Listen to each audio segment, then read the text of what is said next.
ẹni tí ó bá mọ ojú Musiliu MC Akínsọ́yà kí wọ́n pè kí wọ́n sọ fún kó má dá wàhálà lẹ̀ ní Lagos State. Ẹni tó bá mọ ojú MC Musiliu Oluomo kí wọ́n pè ní ibi tí èèyàn ti ń gbọ́ ọ̀rọ̀ kó má dá wàhálà lẹ̀ ní Lagos State o, torí tó bá dá wàhálà lẹ̀ ó máa ṣe ẹ̀wọ̀n, á ṣe ní ẹ̀kúnrẹ́rẹ́. Torí Lagos State ti sọ pé àwọn ò fẹ́ activity NURTW ní Lagos State báyìí ó dẹ̀ lóhun ò ní gbọ́, ó lóhun ò ní gbà. NURTW as a body ni wọ́n ní àwọn suspend Musiliu Oluomo as the chairman Lagos State chapter fún NURTW. Lagos State government dẹ̀ wò pé kí wàhálà má bàa ṣẹlẹ̀ pé àwọn náà put end sí activity NURTW. Musiliu wá lóhun ò ní gbà, ó ní tó bá dogun kó dogun, tó bá máa di ìjà kó di ìjà.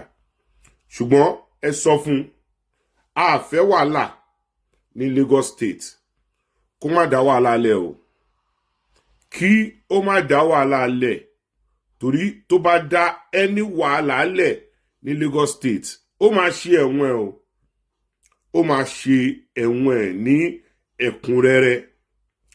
Ó ti lọ fọ́ secretariat NURTW, ó ti lọ fọ́ secretariat NURTW, ó ti lọ kó tíkẹ́ẹ̀tì ńbẹ̀. Ó lóun máa bẹ̀rẹ̀ sí ń tà láti ọjọ́ Monday, ó máa kó àwọn ọmọ ẹ̀ síta, á bẹ̀rẹ̀ sí ń ta tíkẹ́ẹ̀tì. Ó ní kò sí ìyáláyà Jídé Sanwó-Olú tí ó lè dá òun dúró, ó ní kò sí ìyáláyà gọ́ọ̀mẹ̀ntì tí ó lè dá òun dúró tìtorí pé òun ní backing Bọ́lá Tinubu. So ẹ sọ fún kó má dá wàhálà lẹ̀ nílùú Èkó, kó dẹ̀ má dá wàhálà lẹ̀ ní Lagos State. Ẹ dẹ̀ má jẹ́ kí wọ́n distract yín, ẹ má yẹ kí wọ́n tàn yín jẹ. Lagos State to appoint ẹ̀ as the MD Lagos Transport Parks and Garages Committee. Lagos State government to appoint Musiliu as the GM Lagos Transport Parks and Garages Committee. Lagos State ní initiative títí wọn tí wọ́n fẹ́ lò, which is Lagos State Park Authority. Lagos State Park Authority ní initiative tí Lagos State fẹ́ lò. Wọ́n dẹ̀ ti mú lọ sí assembly. Honorable Tèmítọ́pẹ́ Adéwálé, chairman House Committee on Transportation, wọ́n ti pass bill, wọ́n dẹ̀ ti put it into law pé Lagos State ò lo MC as the GM fún garage management. Wọ́n ti ní initiative wọn.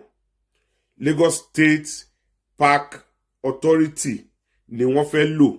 Wọ́n dẹ̀ ti ní ẹni tí wọ́n fẹ́ fi jẹ GM ẹ̀ tí wọ́n ti ṣe screening fún. Kò kí ń ṣe Musiliu o.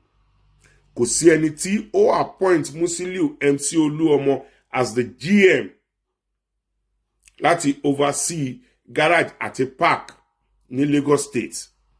So ẹ sọ fún Musiliu Oluomo pé tí ó bá dá wàhálà lẹ̀ ní Lagos State ó máa ṣe ẹ̀wọ̀n o, ó máa ṣe ẹ̀wọ̀n ẹ̀ ní ẹ̀kúnrẹ́rẹ́. Tó bá ní nǹkan tí òun àti president wọn bàbá Ìbíkúnlé Bàrúwá tí wọ́n jọ ń fà, kó lọ sí Àbújá o, kí ó lọ sí Àbújá, torí wọ́n fún ní suspension. Wọ́n dẹ̀ ní kí deputy ẹ̀ Ikudeti àbí kí ló ń pè yẹn, kí ìyẹn kó take over with immediate effect. Ìyẹn lòun ò ṣe tìtorí pé pledge loyalty ẹ̀ sí Musiliu. Ìyẹn ò kún àwa o. So Lagos State dẹ̀ ti wò pé kàkà kí wàhálà ṣẹlẹ̀ àwọn á ya ban gbogbo wọn ni. So Lagos State ti ní nǹkan tí wọ́n fẹ́ lò that has nothing to do with Musiliu kò dẹ̀ affiliate mọ́ NURTW.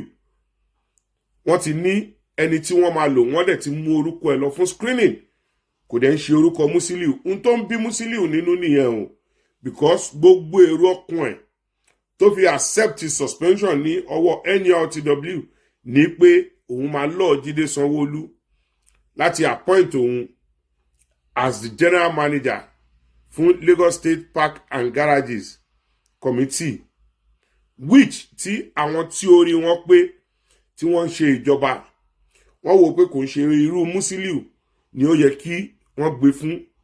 So wọ́n ti ní ẹni tí wọ́n máa gbé fún, wọ́n dẹ̀ ti ní initiative títí wọn, which is called Lagos State Park Authority. It has nothing to do with Musiliu. Musiliu wá lóhun ò ní gbà, ó ti lọ fọ́ secretariat NURTW, ó lóhun máa bẹ̀rẹ̀ sí ta ticket láti ọjọ́ Monday lọ pé òun máa dá wàhálà lẹ̀. Ẹ sọ fún o kẹ́ pé Musiliu MC Akínsọ̀yà ní ibi tí ó bá ti ń gbọ́ pé kó jẹ́ kí àwọn ọlọ́jà tajà o, kó jẹ́ kí àwọn tó ń lọ sí ibiṣẹ́ nírọ̀rùn, kó jẹ́ kí àwọn ọmọ tí wọ́n ń lọ sí school kí wọ́n lọ ní school wọn ní ìrọ̀rùn, kó má dá wàhálà lẹ̀ ní Lagos State o, torí gàlégàlé ẹ̀ ó ń pọ̀ jù. Àfẹ́ ogun, àfẹ́ wàhálà, kò sí ètò kàn wá pẹ̀lú NURTW, ṣùgbọ́n peace, unity ní Lagos State òun ni afẹ́ ní Lagos State. Àfẹ́ wàhálà ọmọ onímọ́tò o, àfẹ́ wàhálà ọmọ onímọ́tò ní Lagos State o. Ẹ sọ fún Musiliu Akínsọ̀yà kẹ́ pé níbi tó bá ti ń gbọ́ pé mùlá tó mu àti ohun tó jẹ àmù èkó èyí tó mu ó tó kó mu omi sí o, kó má dá wàhálà lẹ̀ o. Tí ó bá rí gọ́vnà Jídé Sanwó-Olú gẹ́gẹ́ bí ọ̀dẹ̀, kó má gbàgbé o pé àwọn tí wọ́n jọ ń ṣe ìjọba ní inú ìjọba yẹn orí àwọn èèyàn kan pé o, wọ́n dẹ̀ mọ ohun tó tọ́, wọ́n mọ ohun tó yẹ kí wọ́n ṣe, wọ́n dẹ̀ ti ṣe ohun tí ó yẹ kí wọ́n ṣe àṣìjọba, wọ́n ti pàṣẹ ẹ̀ sí Lagos State House of Assembly, ó ti di bill, wọ́n ti put it into law pé àwọn máa yan initiative yẹn is called Lagos State Park Authority. Wọ́n dẹ̀ ti yan ẹni tí ó wọ̀n kí Musiliu má dá wàhálà lẹ̀, torí mo sọ fún kò sí bí ajá ọdẹ bó ṣe lè pẹ́ láyé tó, ẹran ogun ni o.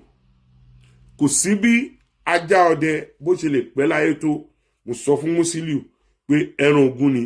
So ìdí èyí kó má dá wàhálà lẹ̀ o.